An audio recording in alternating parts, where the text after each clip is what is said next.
There are monsters that don't hide under the bed. They sit at the dinner table, say grace before meals, and call themselves family. The story I'm telling today is certainly one of the heaviest you'll ever hear. My name is Eleanor Rose Thompson, now 78 years old, with over half a century of silence weighing on my shoulders. I was born and lived my entire life in rural Georgia, in a small town where the summer heat presses down like a heavy blanket, and family secrets are guarded even more closely than property lines. Many around here know me only as Grandma Ellie, the white-haired lady who sells homemade pies at the Saturday farmers market and never misses 6 o'clock church. Few can imagine what I've carried inside me since I was 10 years old. Sharing this affects me deeply, so I'd appreciate if you'd like the video and subscribe to the channel to show your support.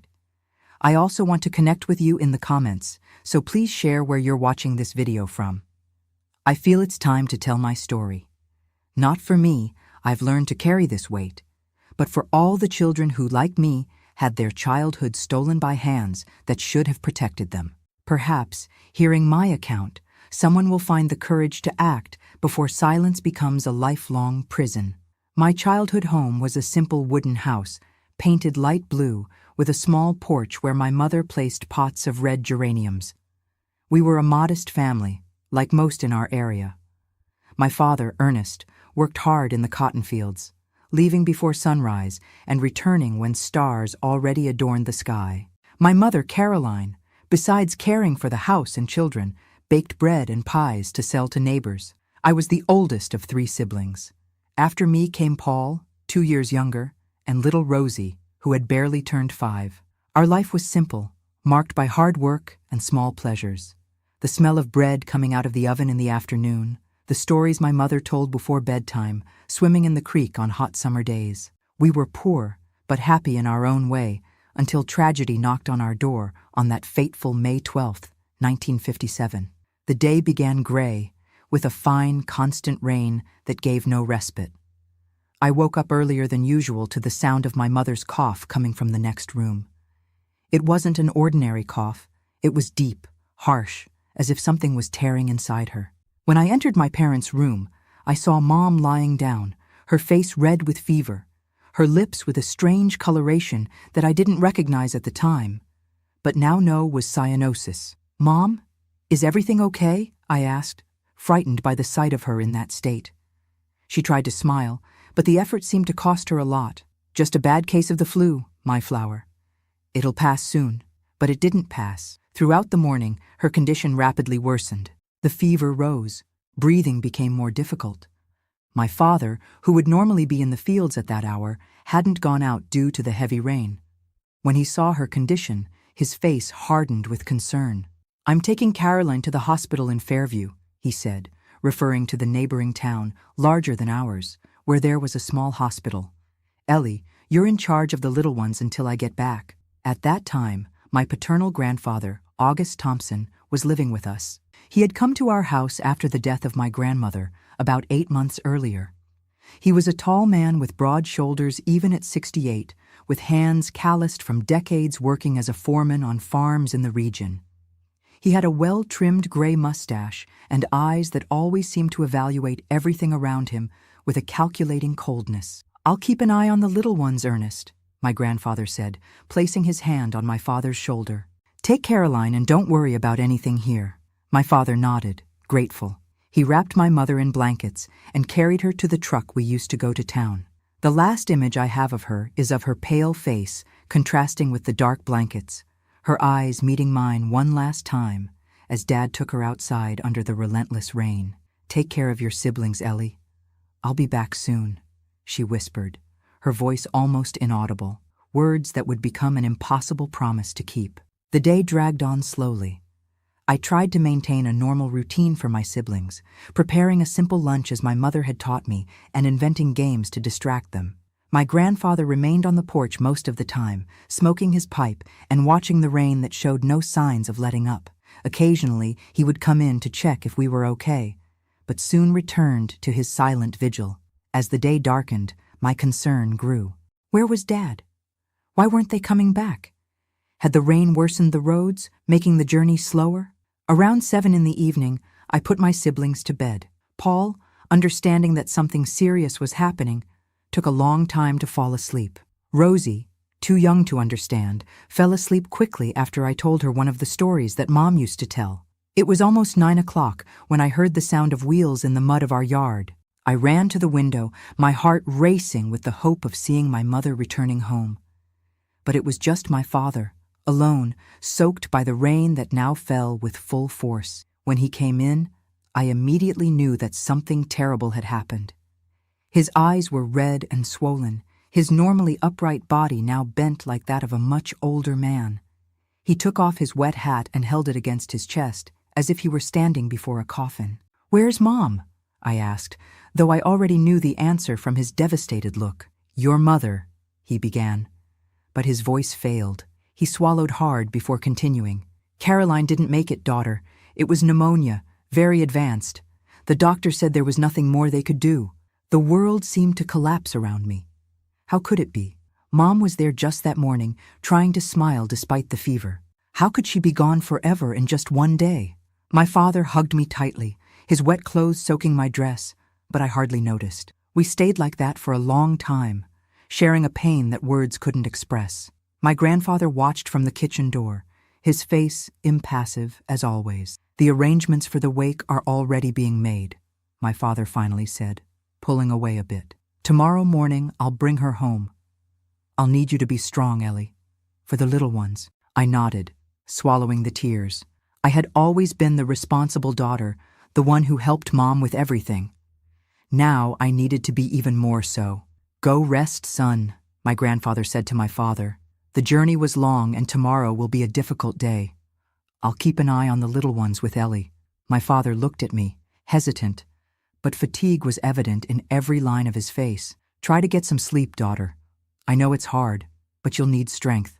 I agreed again, though I knew sleep would be impossible that night.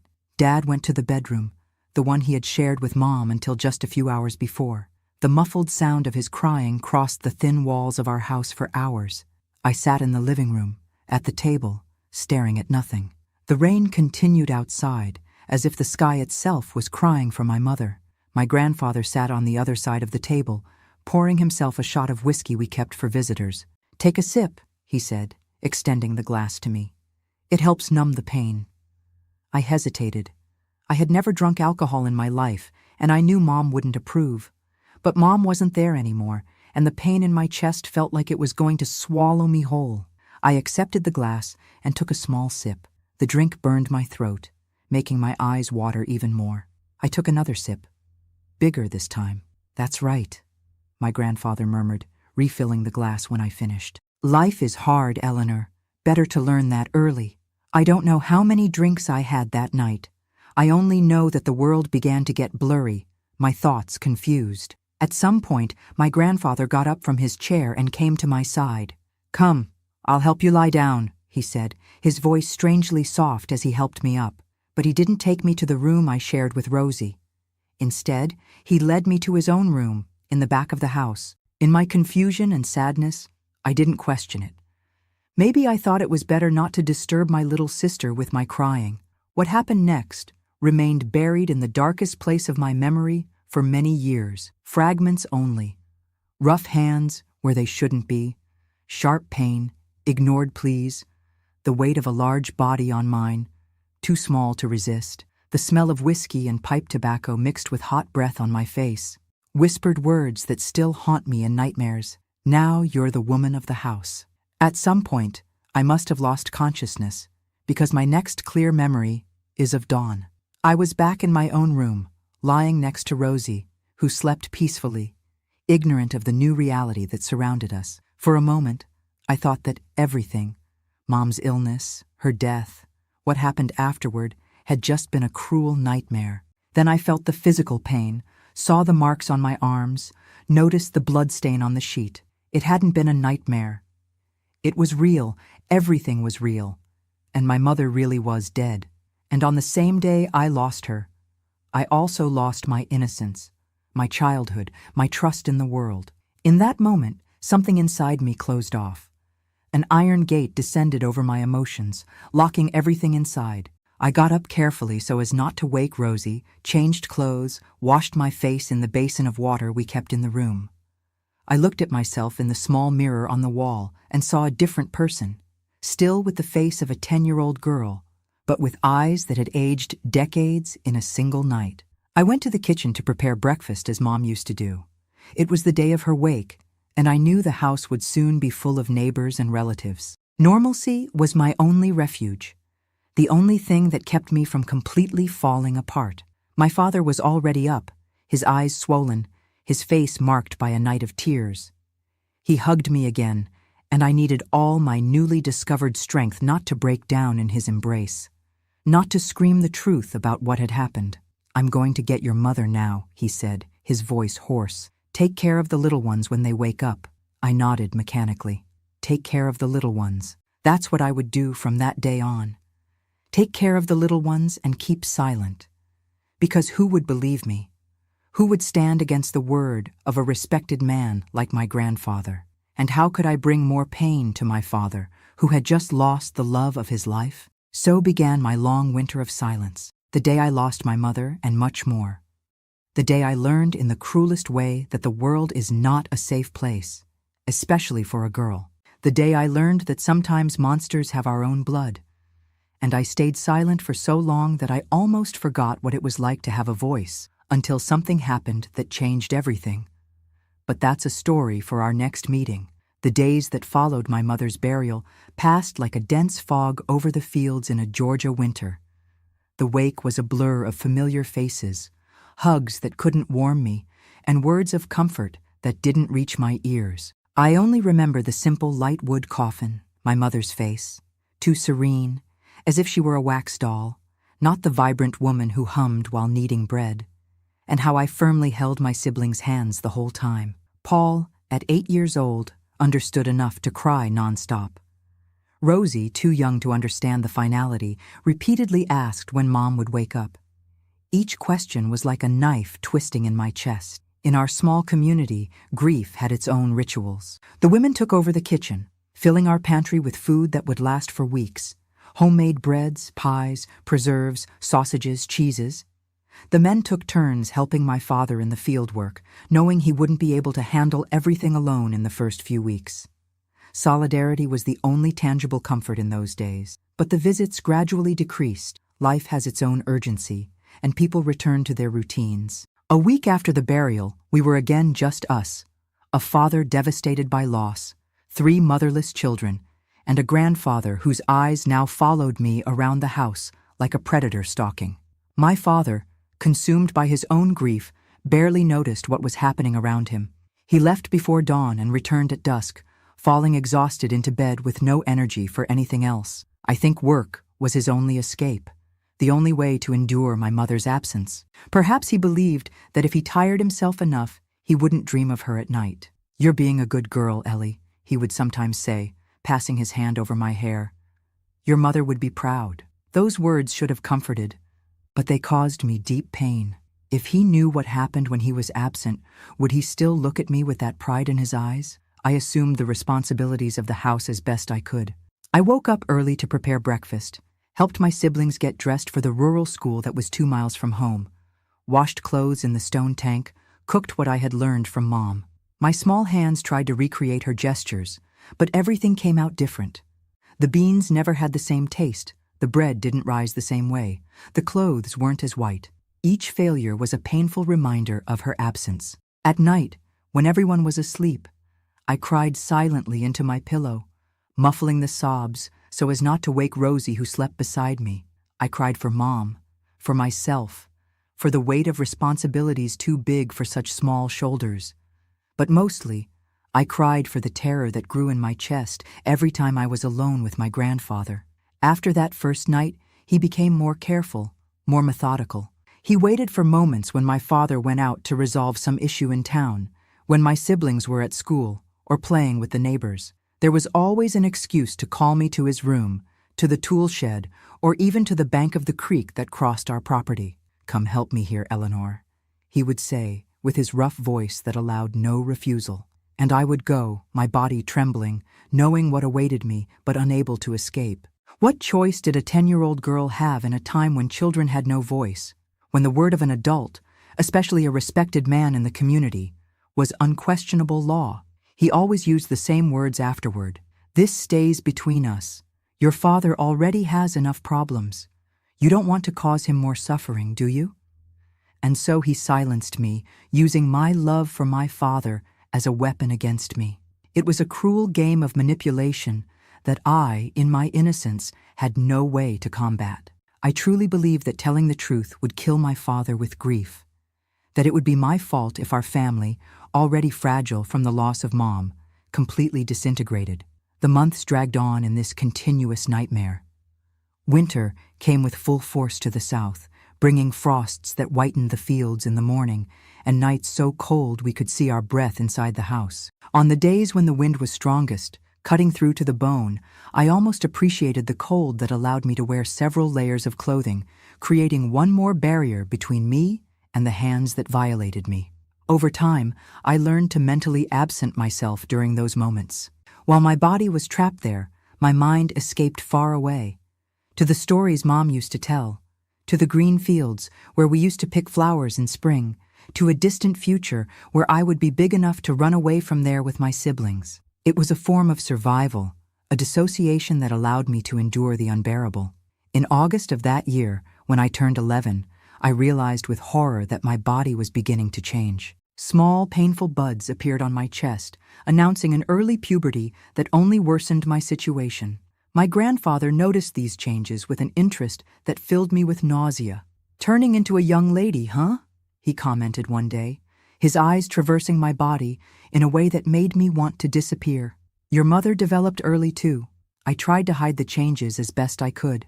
I wore loose clothes, hunched my shoulders, tight bands under my shirts, anything to look smaller, less visible, less desirable to his eyes. But it was useless. That summer, we began to receive frequent visits from a distant cousin of my father, Aunt Louise, a widow in her 50s who lived in town. She came on Sundays, brought cakes and sweets for us, and observed our situation with attentive eyes that seemed to see more than others. "This girl is too thin," she commented to my father once. "And those eyes, they look like they belong to someone much older." It was the first time anyone had noticed something. I felt a mix of hope and panic. Part of me wanted her to discover everything, to take that heavy secret away from me.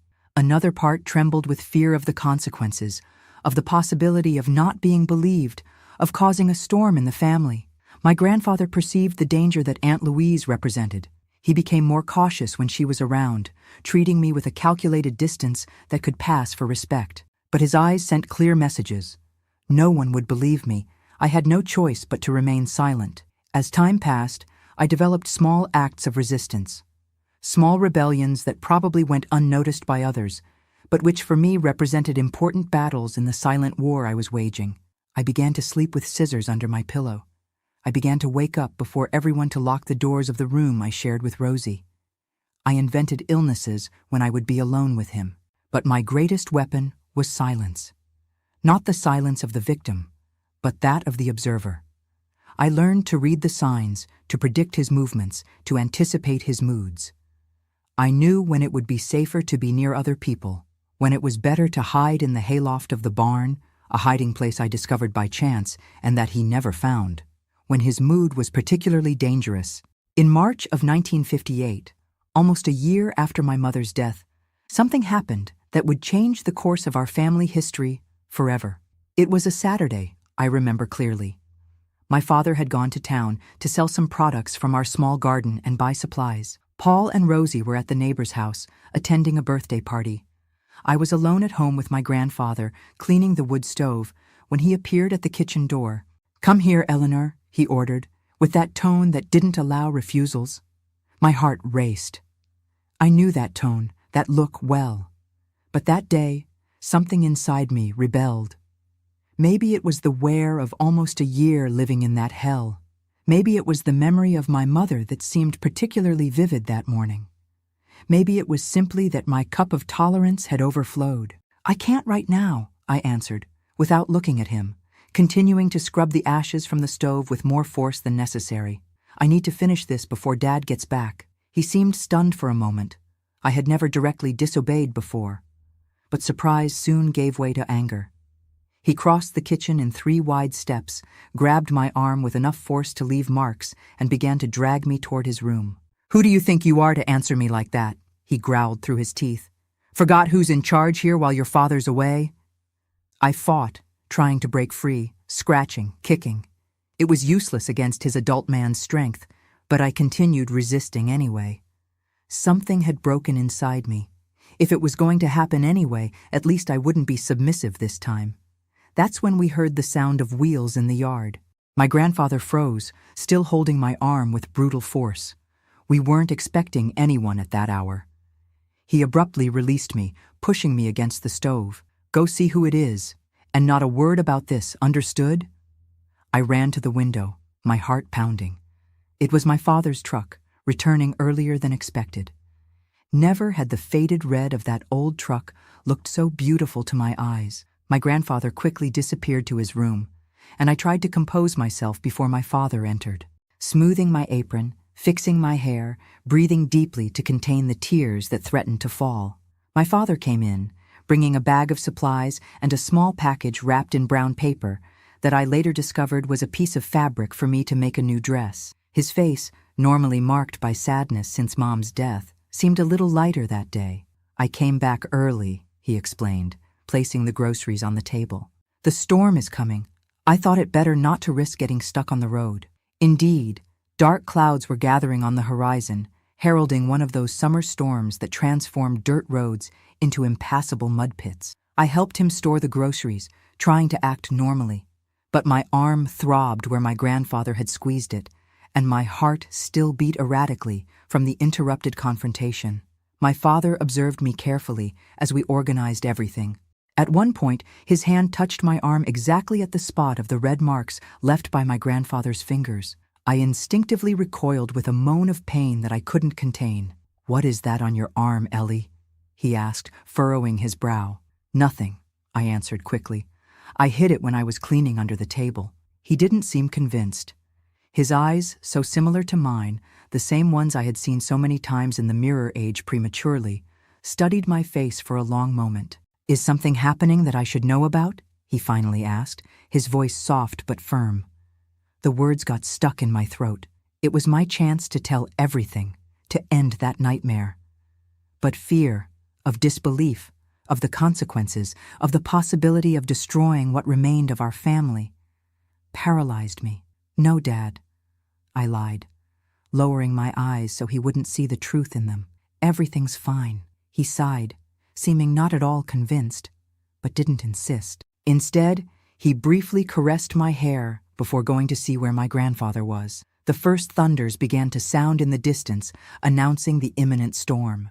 Inside me, another storm was forming, one made of guilt for not having taken advantage of that opportunity, of relief for having escaped that time, and of a new feeling that I took time to recognize. Hope. My father had noticed something. He had asked questions. Maybe, just maybe, not all was lost. What I didn't know at that moment was that the real storm in our family was just beginning to form on the horizon, about to break with a force that would change our lives forever. The storm that was forming that March afternoon of 1958 wasn't just the one darkening the horizon. There was another, denser and more charged, forming within the walls of our house. The days that followed the incident in the kitchen were filled with an almost palpable tension.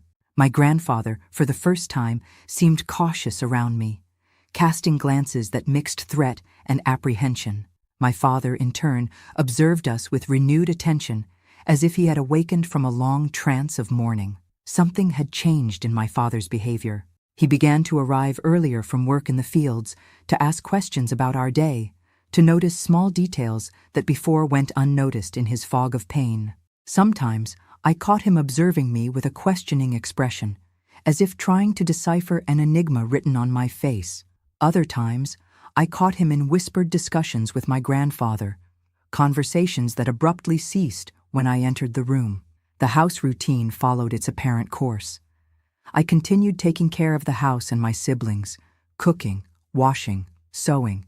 But something subtle had changed in the family dynamic. The opportunities my grandfather found to be alone with me drastically decreased, not for lack of attempts on his part, but because my father seemed to always be nearby at critical moments, appearing unexpectedly when least expected.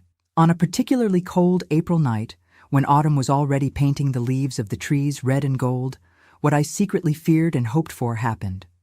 My siblings were already asleep, and I was finishing washing the dinner dishes. The kitchen was illuminated only by the kerosene lamp hanging in the center, and by the orange glow that escaped through the door of the wood stove. The sound of crickets and the distant howl of a dog were the only noises besides the monotonous scrubbing of the cloth against the plates. My grandfather entered the kitchen stealthily, with that heavy but silent walk that I had learned to recognize and fear. My father had gone out to check a noise in the shed where we kept the tools, or at least that's what he said.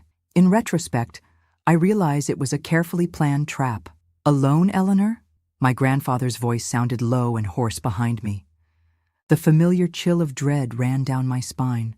I nodded without turning around, my hands mechanically continuing the work of drying the dishes as if nothing was happening, as if I could hide in the normalcy of the task. It's been a while since we've had a moment just for us, he continued, approaching. I could feel his breath, a mix of tobacco and whiskey on my neck. Your father's been very clingy lately, hasn't he? His heavy hands landed on my small shoulders, and I felt my legs weaken.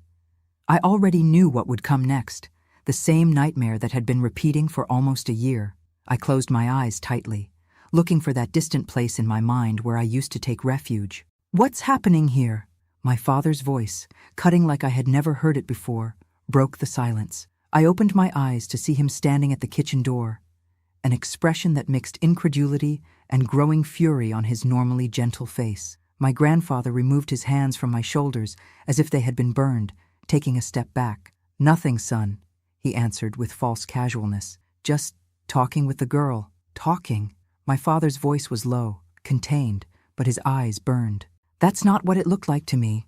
A dense silence descended over the kitchen, broken only by the crackling of the wood in the stove. I remained frozen, the half-dried plate still in my hands, unable to move or speak. I had imagined this moment, the moment when my secret would be revealed, hundreds of times, but now that it was happening, I couldn't emit a single sound. Go to your room, Ellie, my father ordered, without taking his eyes off my grandfather. I hesitated for a moment, divided between the relief of being able to escape and the fear of what would happen when I left. Go, he repeated, this time with more firmness. I dropped the plate and the dish towel and quickly passed by my father toward the hallway that led to the bedrooms. But instead of going to my room, I stopped in the darkness of the hallway, my heart hammering so hard that I feared they could hear it. What were you doing with my daughter? My father's voice sounded again, now that he thought I was far away. I already told you, we were just talking, my grandfather answered.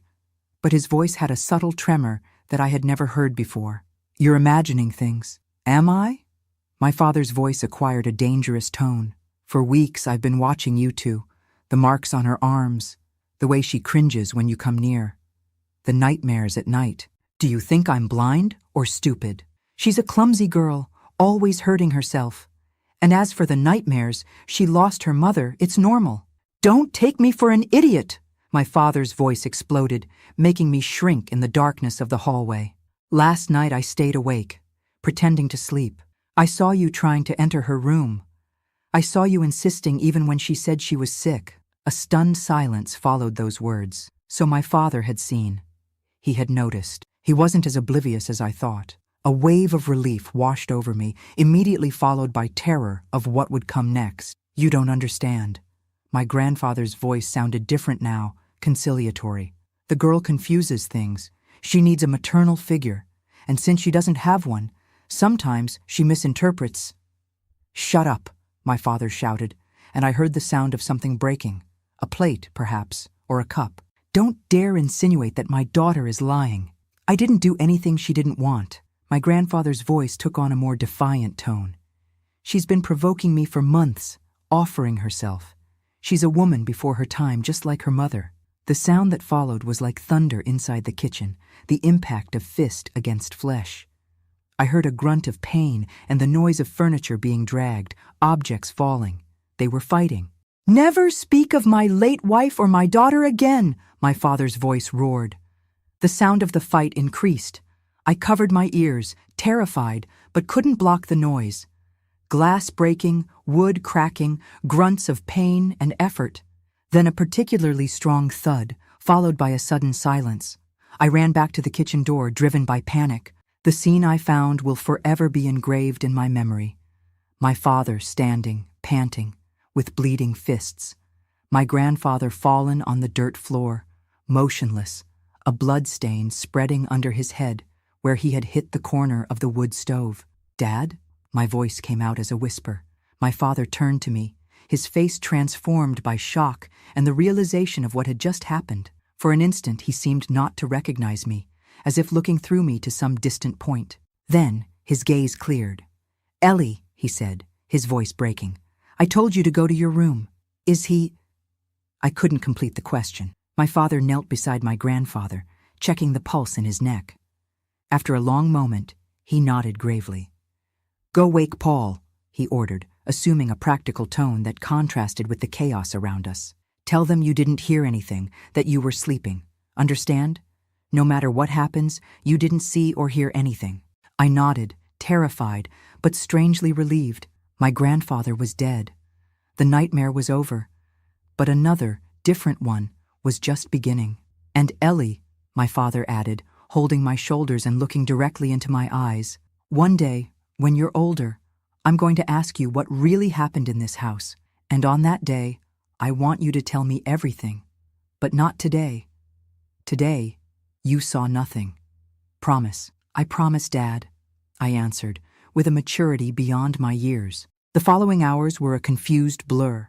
I remember waking Paul, whispering the official version to him, that we didn't hear anything, that we were sleeping, of returning to my room and hugging Rosie, who, by divine grace, slept deeply through all the chaos. I remember the sound of horses and voices in the middle of the night, of lantern lights crossing the cracks of the window, of men entering and leaving our house, of the sheriff, a burly man with a thick mustache, asking questions in a low voice, of the town doctor, examining my grandfather's body right there in the kitchen before they took him away.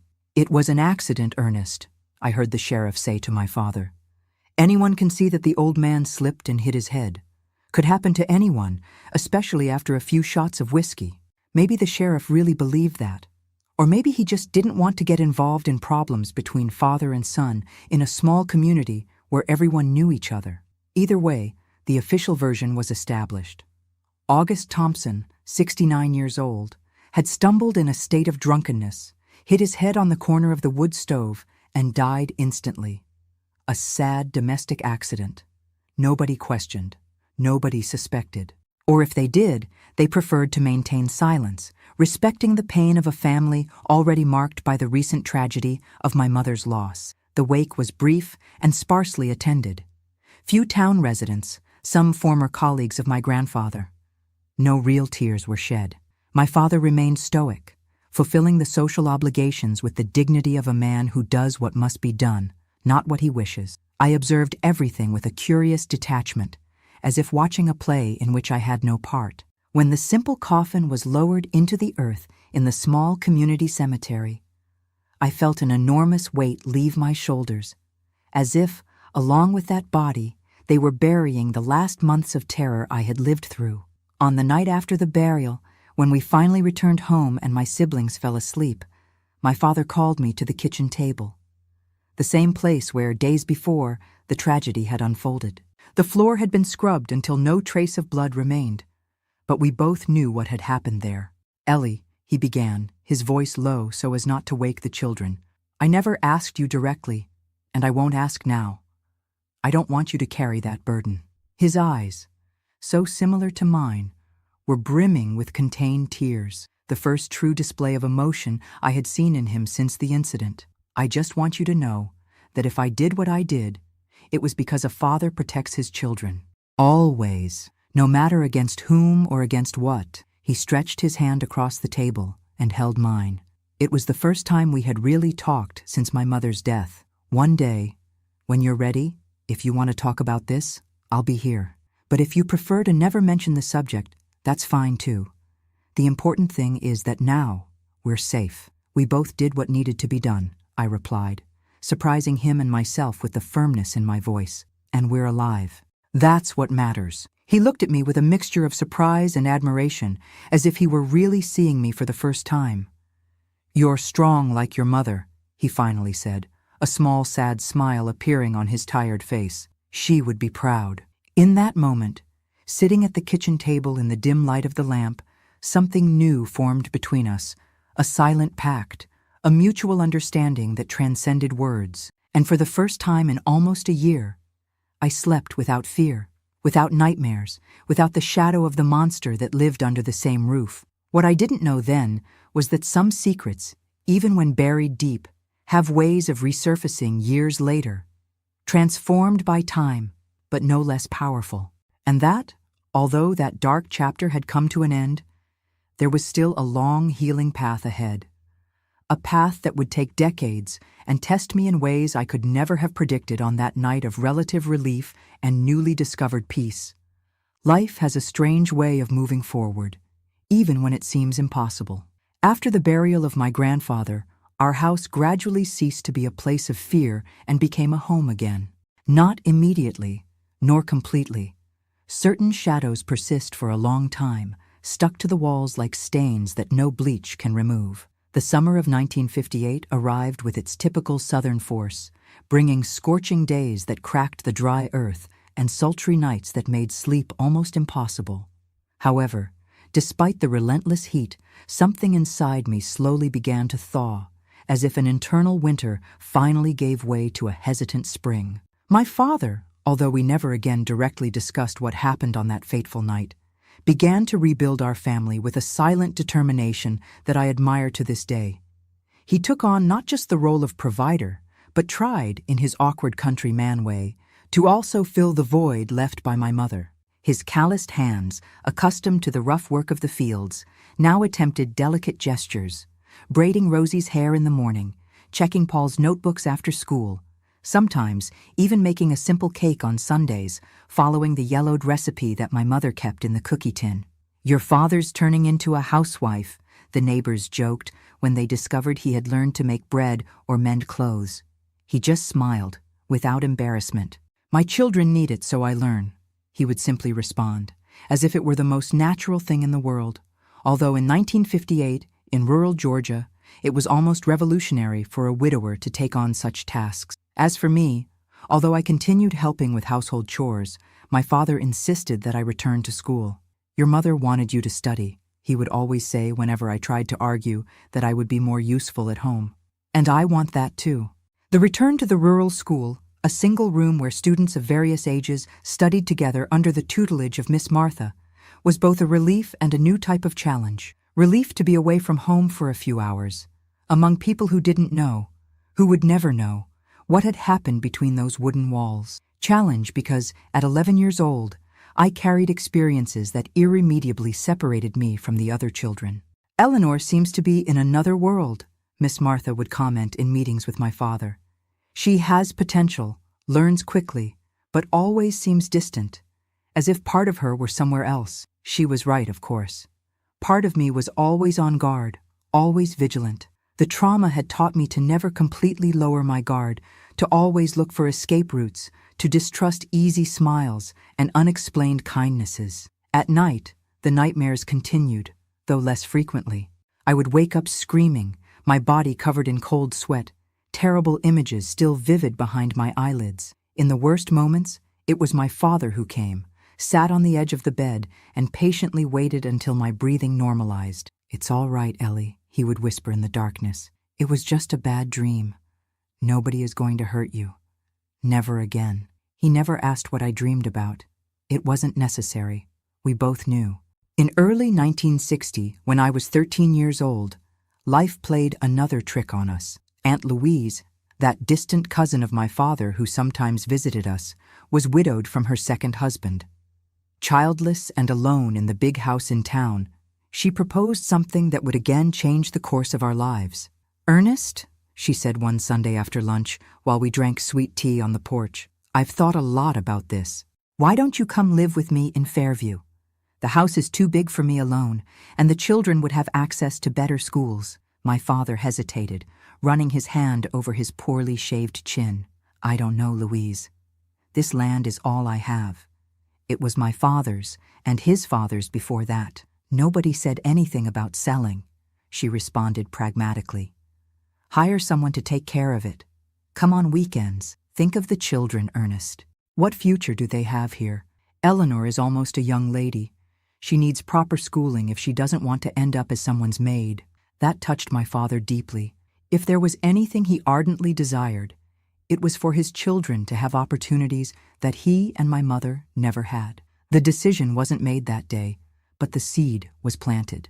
In the following months, the idea grew, was discussed countless times at the dinner table, weighing pros and cons. Paul and Rosie were excited about the prospect of living in the big city, which in reality was just a slightly larger town with approximately 5,000 inhabitants. I had mixed feelings. On one hand, the idea of leaving that house where so much suffering had occurred was tempting. On the other, despite everything, it was the only home I knew. Every corner, every tree in the yard, every stone on the path to the creek contained memories. Some painful, yes, but others precious, from happier times when Mom was still alive. In July 1960, in the middle of the harsh winter, we made the move. We didn't take much: some clothes, personal objects, the family photographs, the porcelain set that had been my mother's. The rest stayed behind, along with a part of ourselves. Aunt Louise's house in Fairview was really large by local standards. 2 stories, with 4 bedrooms, a living room separate from the dining room, a spacious kitchen with a wood stove, and another gas one, a modernization that impressed us enormously.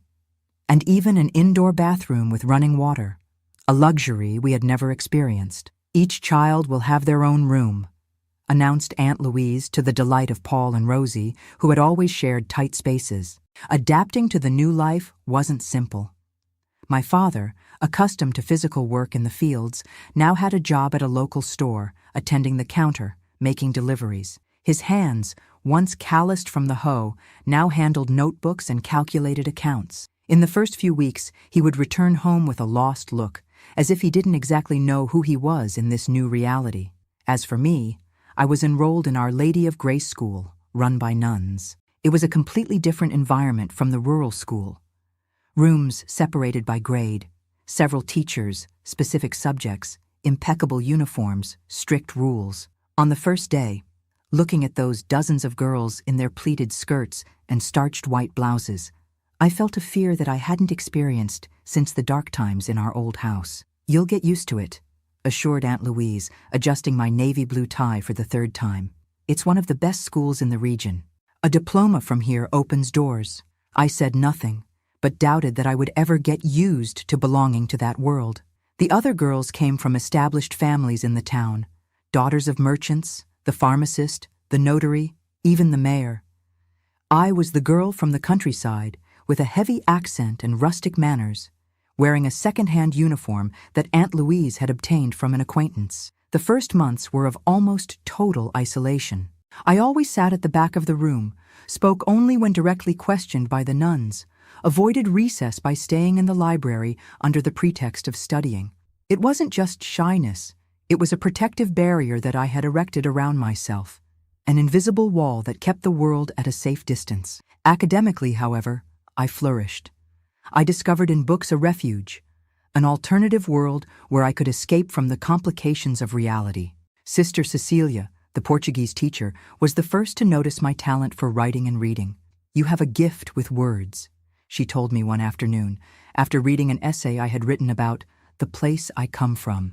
I had described the undulating fields of our property, the clear water creek, the yellow ipe trees that exploded in color at the end of winter, with a vividness that surprised her. "You should consider being a teacher someday."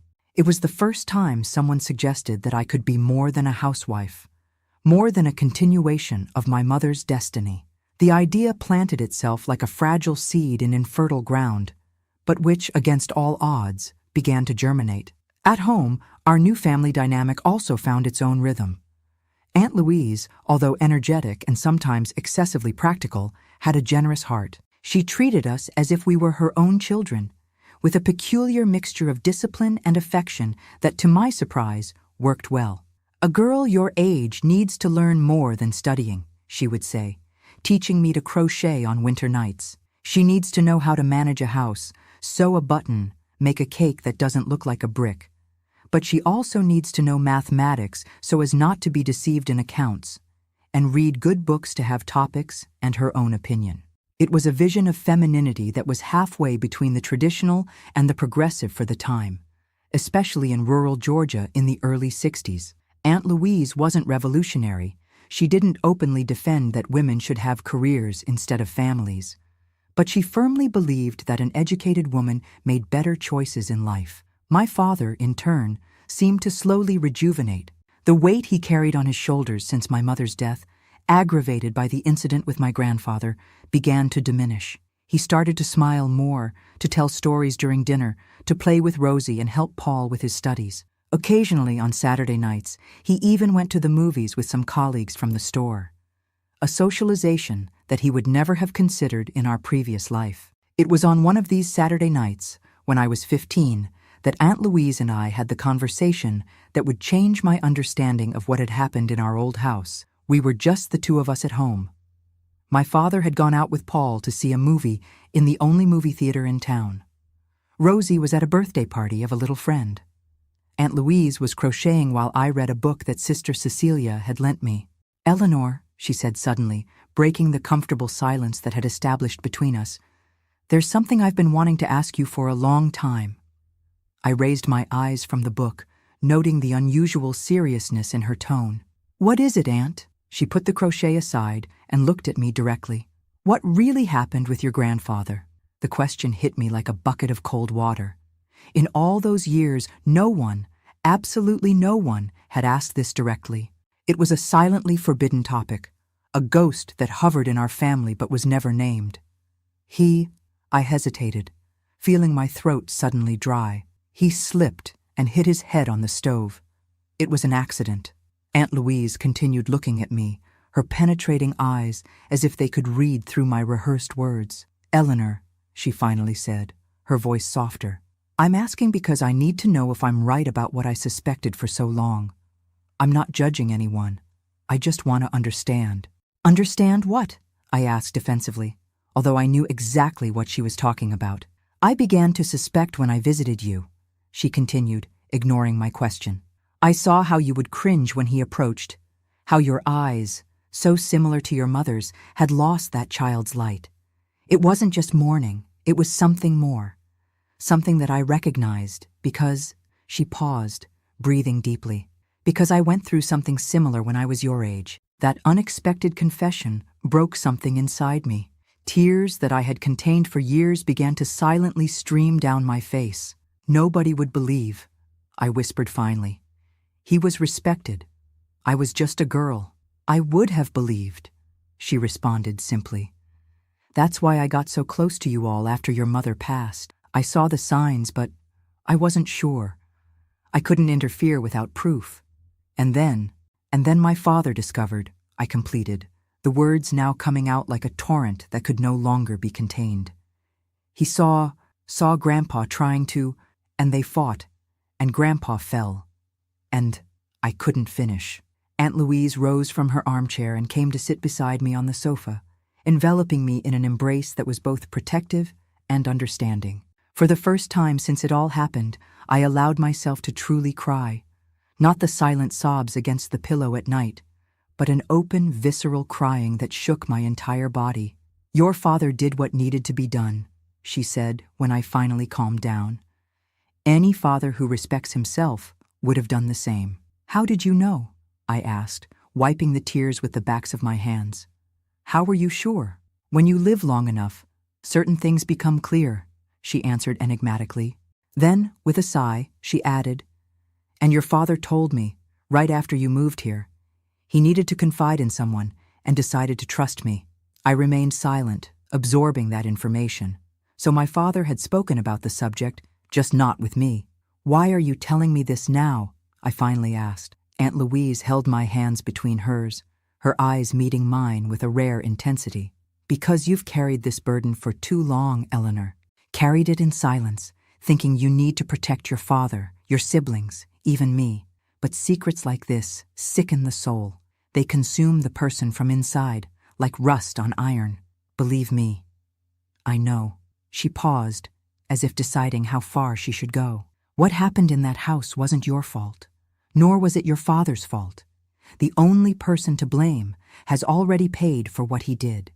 And now it's time for you to start freeing yourself from this weight, so you can truly live. That conversation, although painful, was the first true step in my healing journey. It wasn't magical or instantaneous. The scars didn't disappear overnight. But something fundamental changed. I was no longer alone with my secret. There was someone who knew, who understood, who didn't judge me for the part I thought I had played in that nightmare. In the years that followed, I gradually found my voice. With Aunt Louise's guidance and the silent but constant support of my father, I began to rebuild myself, not as a victim, but as a survivor. Each nightmare faced, each memory processed, each new day fully lived was a victory against the past that tried to define me. The scars remained, of course, some visible only to me, others that affected relationships, choices, fears. But scars are also marks of healing, silent testimonies of battles won against adversities that could have destroyed us, but didn't succeed. And so it was, between pains and healings, falls and risings, that I reached adulthood, not intact, not perfect, but whole, and finally, mistress of my own destiny. The years unfolded like the pages of an old book, some chapters softer, others rougher, but all composing the story that brought me here, to my 78 years, sitting on this wooden porch in the same rural Georgia that saw me born. Time has whitened my hair, marked my face with wrinkles that tell stories without words, slightly curved my back, but it hasn't been able to bend my spirit. Not after all I've faced. The 1960s brought profound changes not just for me, but for the entire United States. While the country lived through its own political tumults, I was finishing my studies at the nuns' school in Fairview. Sister Cecilia, the one who first glimpsed in me a potential beyond the limitations of my origin, insisted that I take the exam for the normal school. "You have a vocation for teaching, Eleanor," she would tell me with that serene certainty that characterized her personality. "It would be a waste if you settled for less." I became an elementary school teacher in 1965 at 18 years old. My first job was at a rural school, not very different from the one where I began my own studies. The single room, the desks worn by use, the students with varying ages, everything brought me bittersweet memories of my own childhood. But now I was on the other side, in the position of one who guides, who protects. It was in that same year that my father married again to Louise, the one who had been our safe harbor in the most difficult moments. It wasn't a surprise to anyone. The two had developed a silent partnership over the years, a companionship that eventually blossomed into something deeper.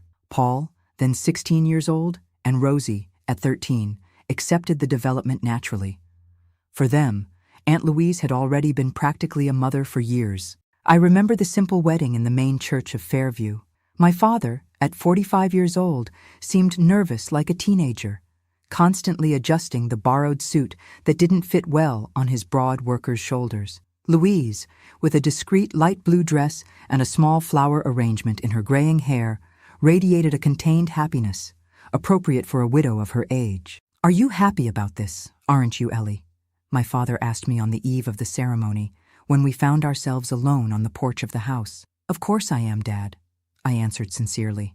"You both deserve this chance." He nodded, relieved, and then said something that would forever be engraved in my memory. "You know, there are days I still wake up thinking about your mother. I think a part of me will always love her.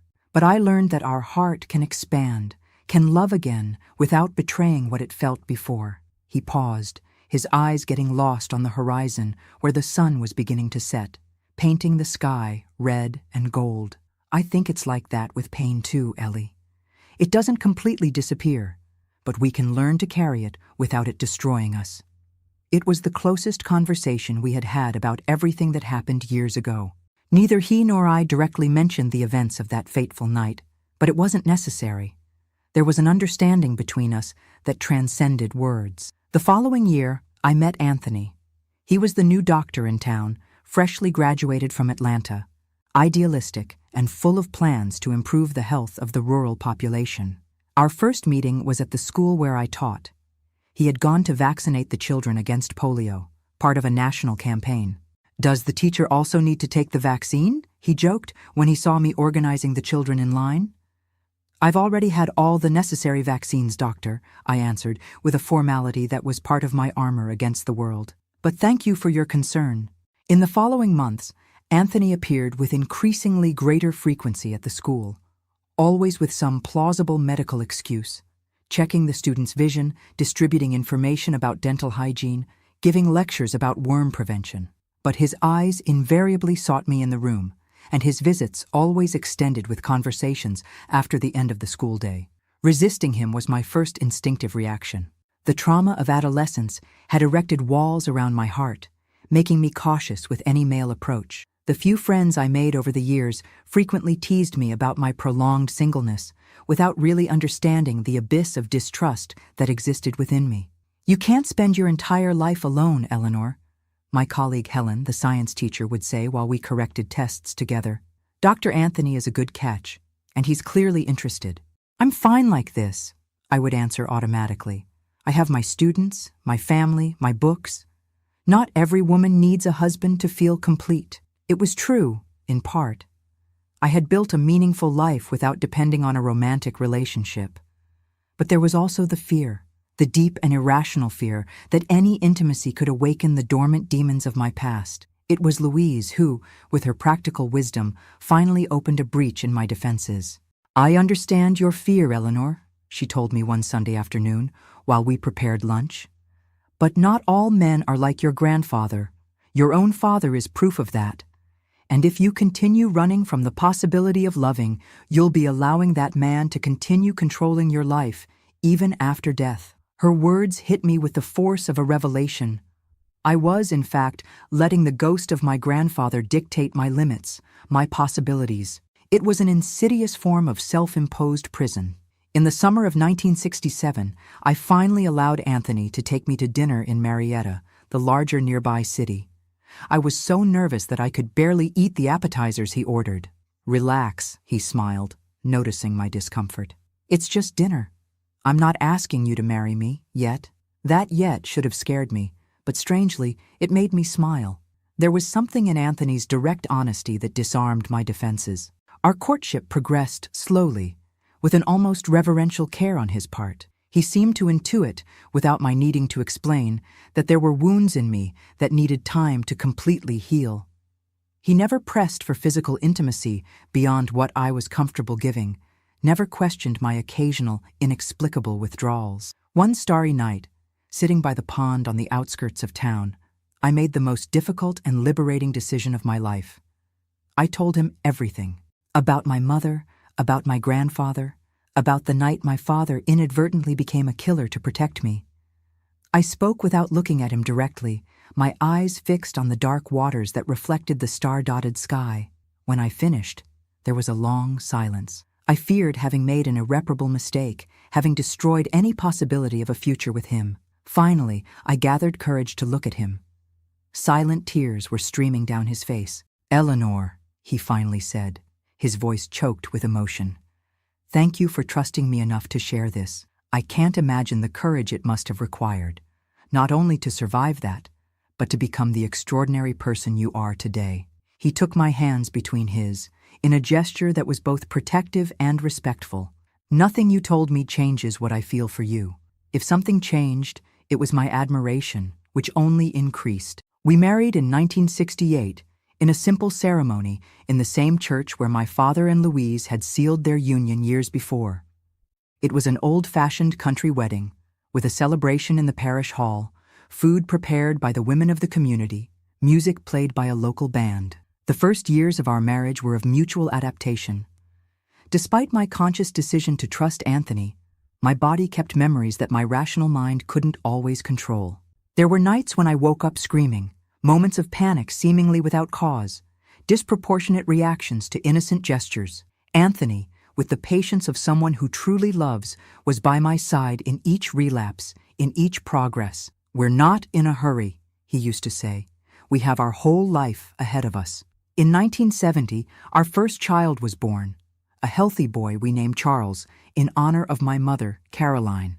The birth was difficult, complicated by traumatic memories that transformed the physical experience into a psychological ordeal. But when they placed that small bundle in my arms, something deep transformed inside me.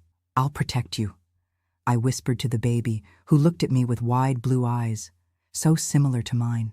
"Nothing and no one will hurt you as long as I live." It was a promise that echoed the one my own father had made to me, albeit belatedly. One circle closed, while another opened.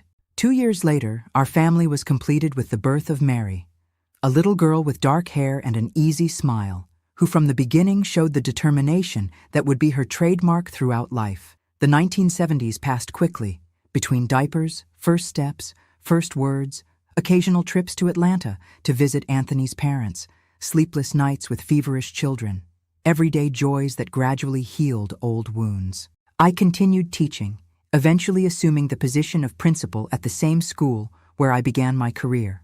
In 1980, at 33 years old, I faced another significant loss. My father died of a massive heart attack while working in the small orchard he maintained in the backyard of the house in Fairview. He was found by Louise, fallen among the orange trees he cultivated with such care. He was only 60 years old. The funeral was a surreal experience. The same cemetery where, so many years before, we had buried my grandfather, now received my father. Two men as different as day and night, united only by the blood they shared, but not by values or character. As I watched the coffin descend into the earth, a storm was forming on the horizon, large black clouds rapidly advancing, bringing with them strong winds and the first heavy drops of rain. It was as if the sky itself was paying tribute to that simple man who had done what needed to be done to protect his daughter, carrying afterward the weight of that act for the rest of his life without ever complaining. "Even the weather came to say goodbye," commented Paul, my brother, now a 31-year-old man, married with 3 children. The rain completely poured down when the last handful of earth covered the coffin. We didn't run for shelter like many of those present did. We remained there, me, Paul, Rosie, Louise, Anthony, and my small children, letting the water wash our tears in an involuntary baptism that seemed appropriate for the moment. It was at that instant, soaked to the bone but strangely at peace, that I realized how much my faith had been fundamental in my journey.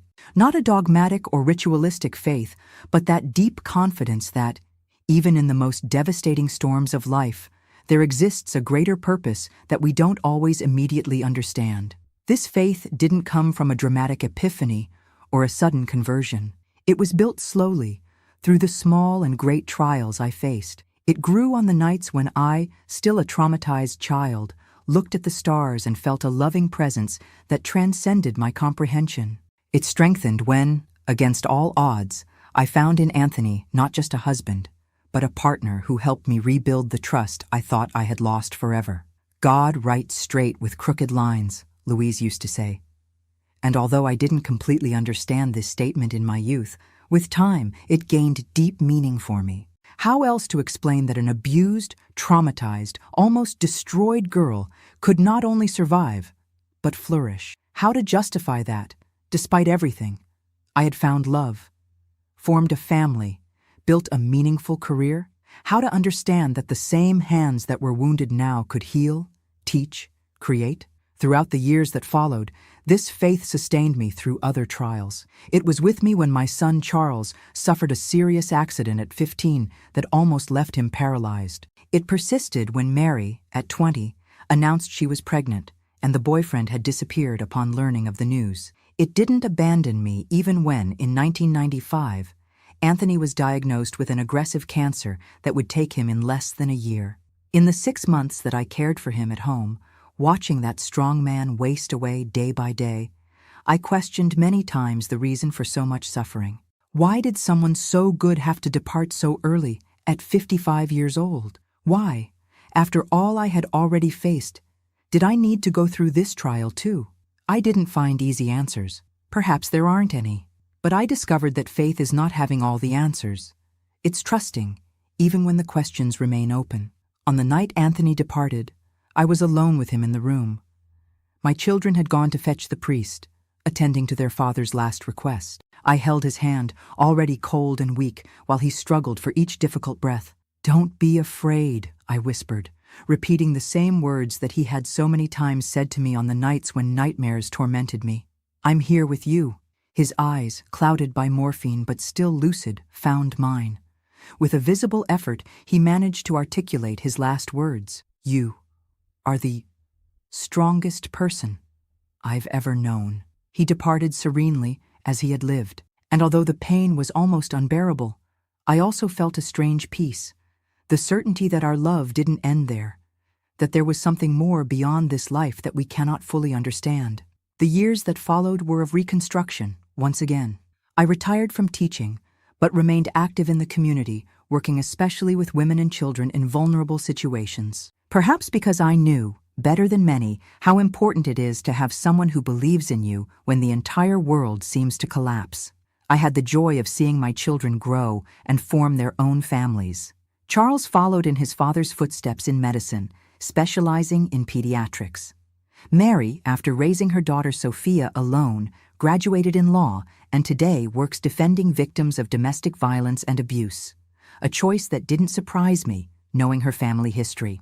My grandchildren, I have 5 of them, grew up hearing stories about the grandfather they didn't know, about great-grandmother Caroline who departed so early, about life in rural Georgia long ago.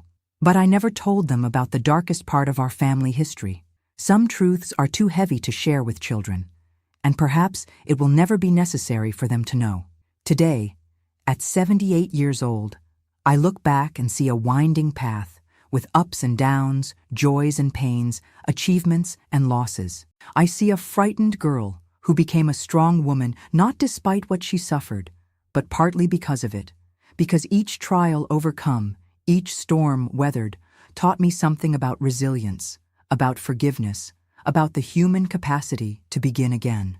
If I could speak to that 10-year-old girl who lost everything in a single day, I would tell her that the road will be difficult, but that she has within her a strength she doesn't yet know. I would tell her that the scars will never completely disappear, but that they can become marks of honor, testimonies of battles won. I would tell her above all that she is not alone, that there are good people in this world, ready to extend a hand when we most need it, and that God never abandons us, even when we don't understand His ways. This is my story, a story of pain, yes, but also of redemption. A story about how faith can sustain us in the most violent storms of life. A story that perhaps can bring hope to someone who, at this exact moment, is going through their own valley of shadows, questioning if they will ever see light again. If you're going through something similar, know that you're not alone, that the wounds that seem impossible to heal today can become part of your strength tomorrow, that you are stronger than you imagine, more loved than you can perceive, and that your story isn't over yet. And if my story touched your heart in any way, I ask that you share it with others who might need to hear this message of hope. Click the like button so more people can know this story and perhaps find courage for their own battles. Subscribe to the channel to follow other true accounts of overcoming and faith that are published on this channel daily. Because in the end, that's what saves us, knowing that we are not alone in our struggles, that others have walked through similar valleys and found their way back to the light. May God be with you, today and always.